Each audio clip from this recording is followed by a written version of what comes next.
여러분 안녕하십니까? 정인국수학과 닥터 데이비드 정입니다. 오늘은 비만에 대해서 얘기를 나눠보고자 합니다. 비만을 여러분들 어떻게 보십니까? 보통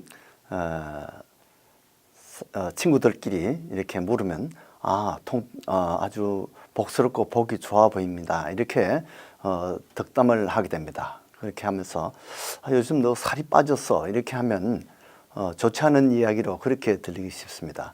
그런데 실제 참 아주 몇십 년 전에는 이 한국에 아마 우유 만드는 회사에서 했을 것 같은데 이 우량아 선발대회가 있었어요. 그렇게 해서 우량아는 아주 같은 나이 또래보다도 아주 퉁퉁하고 오람하고 아주 덩치가 큰 그런 아이를 뽑았습니다. 그렇게 해가지고 물론 그런 아이들은 아마 그런 우유를 많이 먹고 이렇게 사실은 비만한데 그것을 우량아로 이렇게 포장해서 이렇게 표창을 주고 또 사람들이 그걸 자랑하고 다녔어요. 그런데 지금 세상이 바뀌었습니다. 2013년부터 이 비만을 질병으로 간주한다는 겁니다. 자, 이렇게 질병이 된다는 것은 그만큼 우리의 건강의 적이라는 것이죠. 이렇게 해서 이제 비만을 경계하게 됩니다. 비만을 옛날에는 그냥 그저 우호적으로 눈으로 봤던 사람들도 이제는 내가 비만이 될까 봐 이렇게 걱정하는 그런 이제 모양으로 바뀌었습니다. 이렇게 비만이 질병으로 이렇게 간주하는데 그만큼 이제 사람들에게 경각심을, 건강에 대한 경각심을 부어 주는 거죠.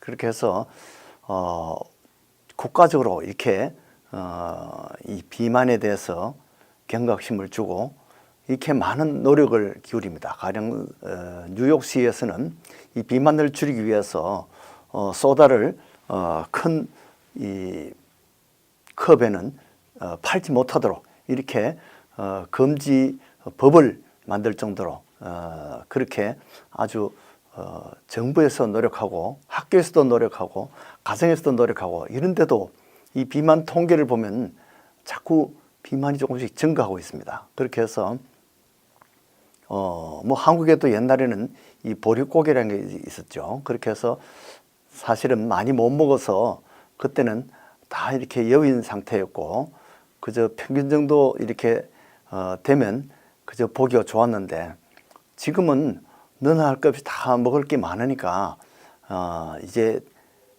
거의 이제 인구의 3분의 1 이상이 비만 수준에 들어가게 되는 겁니다.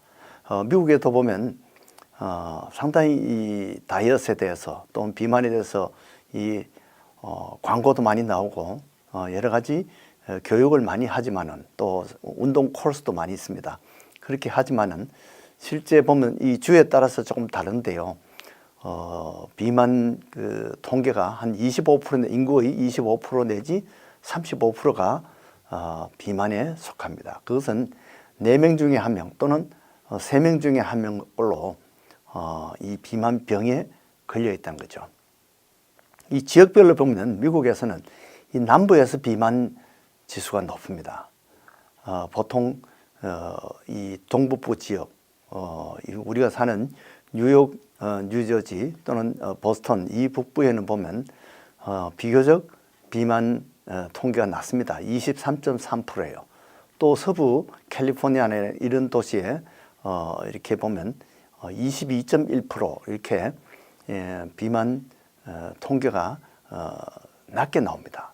그러나 남부 켄터키라든지 뭐 텍사스라든지 이렇게 플로리다 이렇게 남부 지역에 갈수록 비만의 빈도가 더 높아진다는 거죠. 그런데 재밌는 것은 이 비만이 또 인종에 따라서 많이 다릅니다. 보통 흑인 여자들 같으면 비만 통계가 약 39%가 납니다. 그래서 흑인 여자들 진짜 뚱뚱한 사람들 많죠. 근데 흑인 남자들은 거기에 비해서 좀 낮습니다. 그러나 상당히 다른 민족에 비해서는 높은데요. 32.1% 정도입니다. 그러니까 흑인들이 전반적으로 남자나 여자나 비만이 많은데 여자가 특히 비만이 많다는 거죠.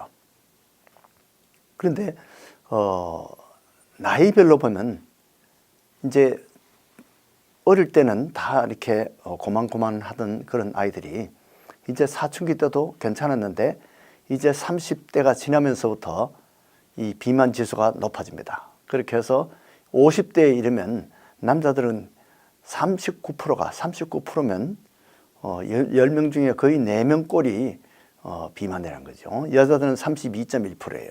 그 여자들은 거의 한 3분의 1 정도가 비만인데 남자들은 거의 한 40% 가까이 50대에서는 비만이 많다는 거죠. 그런데 20대에서는 보통 한 19.1% 정도 그렇게 됩니다. 그렇게 해서 이 나이가 들수록 비만이 빈도가 높아진다는 거죠. 그런데 또 이 비만이 보면 이 학력과도 많이 관계가 있어요. 이 학력별로 통계가 다르게 나온다는 거죠. 대학을 졸업한 사람들은 비만이 약 22.1%, 남자가 22.1%, 여자들은 17.9%. 그러니까 대학 다니는 여학생들은, 여대생들이 이 비만에 대해서 더 경계를 많이 하고 다이어트를 많이 하고 운동을 많이 해서 17.9%로 이렇게 상당히 절제를 많이 한다는 거죠. 그래서 이 학력이 높을수록 먹는 것을 절제하고 운동을 많이 해서 이 비만이 비교적 낮습니다. 그런데 고졸 남자들은 보면 대학교 졸업했던 남자는 22%인데 반해서 고졸 남자들이 29%로 훨씬 더 높습니다. 그러니까 이 학력에 따라서 학력이 높을수록 비만 지수가 더 낮아진다는 거죠. 여자들이 근데 고졸 여자들의 경우는 남자들보다 더 높습니다. 32.6%. 이렇게 해서 거의 3분의 1이 고졸 생들이 여자들이 비만이 높습니다. 이 비만을 왜 이렇게 우리가 그러면 질병으로 간주하고 경계를 하느냐? 그것은 이 비만이 여러 가지 질병과 연관되어 있기 때문에 그렇습니다. 보통 우리가 이제 제일 걱정하는 것이 심장마비 같은 것인데 심장마비가 보통 이 고지혈증하고 관계 있어요. 콜레스테롤이 높아서. 근데 이 비만이 있는 사람들에게 콜레스테롤이 높은 경우가 많습니다. 일반적으로 뚱뚱한 사람들이 콜레스테롤이 높죠. 물론 빼빼한데도 콜레스테롤이 높은 사람도 있습니다. 유전적으로 그런 사람들이 있지만은 일반적으로 뚱뚱한 사람들이 콜레스테롤이 높고 또 그런 사람들이 동맥경화증이 걸리기 쉽습니다. 그러니까 동맥혈관이 자꾸 좁아지는 거죠. 그렇게 하면서 제일 중요한 것이 심장에 가는 혈관이 이 코로나리 아트리라 그래서 관상동맥이 좁아져서 이제 심장마비가 되어서 일찍 사망하는 그런 경우가 많다는 거죠. 그것이 뇌의 혈관이 좁아지면 뇌졸중, 또 지방의 이것이 지방이 간에 쌓여서 지방간으로서 이렇게 일찍 사망하는 그런 경우가 많습니다. 이렇게 해서 여러 가지 질병, 특별히 이 성인형 당뇨병 이런 것들이 이 비만하고 아주 밀접한 관계가 있습니다. 그런데 또 놀랍게도 이 비만이 암 발생과도 관계가 있습니다. 비만 있는 사람에게 암도 많이 생기고 우울증도 많이 생깁니다. 보통 통계적으로 우리가 이제 계산을 해서 이 바디 매스 인덱스를 계산하는데 그것이 30 이상이면 비만으로 칩니다. 보통 이것을 이제 체질량 지수라 그러는데 옛날에는 그냥 몸무게만 가지고 이 비만을 따졌어요. 또 어떤 사람은 허리 둘레만 가지고 비만을 따지는 경우도 있습니다만은 제일 정확한 것은 이 몸무게 킬로그램에다가 키를 제곱했는 보통 1.7 키가 170cm면 1.7을 제곱하는 것으로 나누면 보통 그 수치가 보통 한 25 이하라 됩니다. 근데 25에서 만약에 30까지는 과체중으로 보고요. 비만 전 단계입니다. 30 이상이면 비만으로 보는 거죠. 근데 동양인들은 실제 그보다 더 낮아야 됩니다.